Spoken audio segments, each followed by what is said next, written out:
Teman-teman, kita akan belajar di pelajaran kedua, di level 2, pelajaran kedua, cara merenungkan firman Tuhan.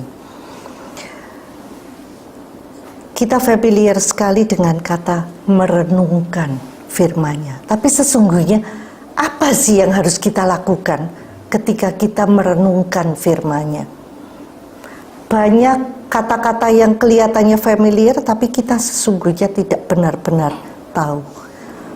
Kita sudah belajar dalam pelajaran sebelumnya bagaimana memilih ayat yang harus kita renungkan, yang kita mendapatkan dorongan, oh saya ingin merenungkan firman ini.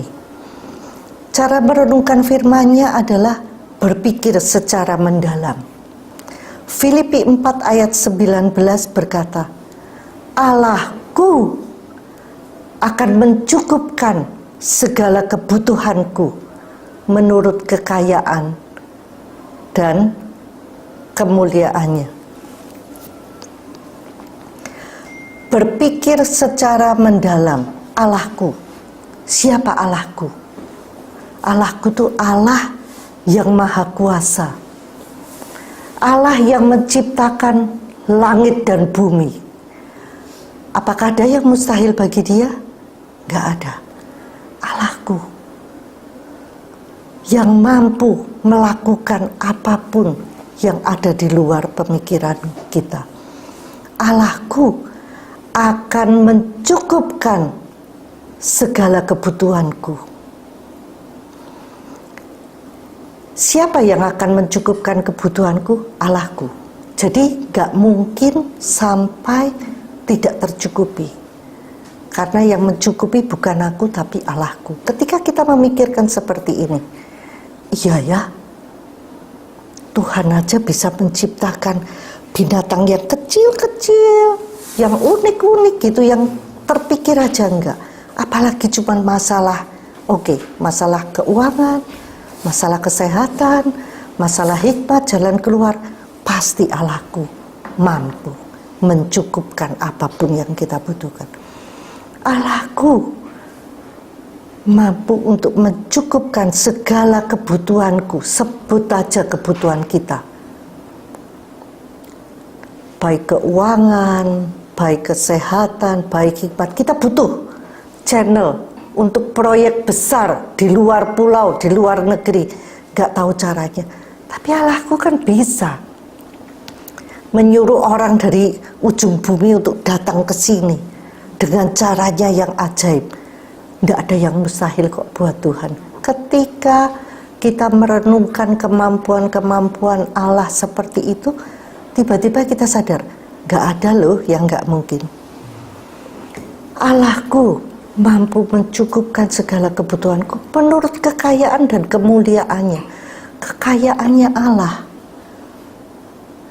Ketika kemarin saya iseng menonton YouTube segala macam keajaiban dunia, bagaimana batu yang bisa keluar apinya karena ada gas di bawahnya seperti itu, ya nggak pernah terpikir ada kristal di bawah tanah yang penuh es sedemikian. Tuhan bisa. Ketika kita merenungkan hal itu, gak ada yang mustahil buat Tuhan. Dan Allah itu meskipun secara akal, tahun depan katanya resesi ekonomi, tapi buat kita bisa tetap resepsi, tetap makan-makan, karena kita ini anaknya yang istimewa, luar biasa. Coba ketika kita merenungkan, memperkatakan, berpikir secara mendalam seperti ini, kemudian kita akan melihat ternyata masalahku itu kecil sekali. Joel Osteen sering berkata, in a split second, klik, tiba-tiba semuanya berubah. Itu Tuhan itu bisa seperti itu. Ketika merenungkan, berbicara kepada diri sendiri, jadi gak usah takut, kamu tuh punya Allah yang dahsyat loh. Tuhan itu bisa membangkitkan orang mati. Tuhan itu bisa mengirimkan Gagak itu bisa konsisten setiap hari bawa roti dan daging untuk Elia. Masa masalah begitu dia gak bisa? Ketika kita ngomong sendiri, mengingat-ingat apa yang sudah Tuhan kerjakan. Ingatkan diri kita sendiri, tapi jangan lupa itu Tuhan bilang roti dan dagingnya itu datang diantar ke Sungai Kerit. Kamu jangan ke Bengawan Solo, nanti tidak dapat apa-apa. Alamatnya jangan keliru.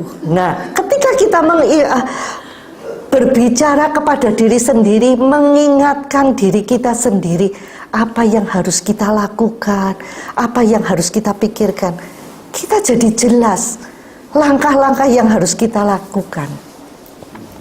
Jangan lupa untuk mengimajinasikan, bayangkan kalau sekarang sedang kekurangan, sedang sakit, bayangkan kalau saya sembuh, bayangkan kalau kita liburan, betapa nikmatnya.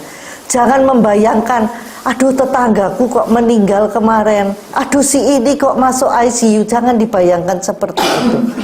Imajinasikan sesuai dengan apa yang kita ingin dapatkan. Dan ketika kita merenungkan firman-Nya, terutama ketika kita sedang bermasalah, jangan berharap di sekeliling kita itu semuanya sunyi, senyap, atau lagunya yang merdu indah. Yang kedengeran itu suara si iblis. Mana mungkin, gak mungkin, gak bisa. Gak ada orang yang mau menolong kamu, percayalah. Bang aja gak percaya sama kamu, siapa lagi yang mau datang nolongin kamu? Kan begitu. Ketika iblis itu meneror, jangan diam saja.